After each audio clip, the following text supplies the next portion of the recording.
Avant TikTok et Instagram, l'Afrique avait ses propres maîtres de l'influence, les griots.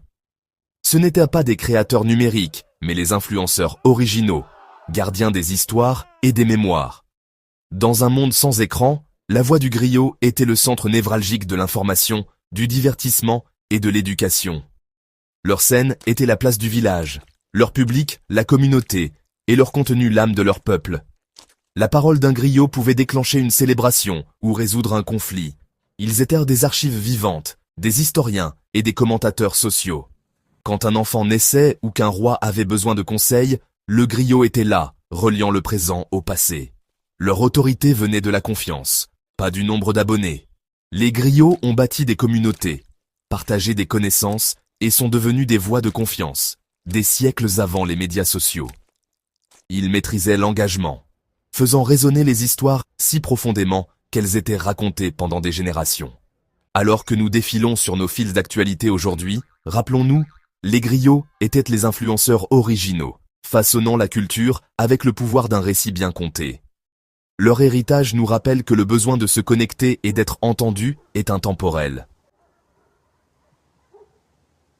Le griot était plus qu'un simple divertisseur. Il était une bibliothèque vivante, préservant l'histoire et la culture dans des sociétés sans écrit. Leur esprit contenait des généalogies, des poèmes épiques et des chants de louanges, transmis par un entraînement rigoureux dès l'enfance. Les griots apprenaient à jouer des instruments comme la kora et le balafon, utilisant la musique comme un outil mnémotechnique pour ancrer les histoires et les faits. Leur précision était une question d'honneur. Ils étaient des historiens de confiance et des ciments sociaux, résolvant les conflits en rappelant aux gens leurs ascendances communes. À chaque événement majeur, naissance, mariage, funérailles, le griot reliait le présent au passé, invoquant les ancêtres et plaçant les individus dans une grande narration. Leur présence était un rituel, affirmant la place de chacun dans l'histoire de la communauté. Perdre un griot, c'était perdre un volume de la bibliothèque de l'âme du peuple. Par leur art, ils donnaient sens et poids à chaque vie. Le griot incarnait la mémoire collective de son peuple. Sans livre ni écran, les griots maîtrisaient l'éducation par la parole, un art de l'oralité basé sur l'écoute, l'observation et la répétition. Leur salle de classe était la place du village, leurs leçons tissées dans la vie quotidienne.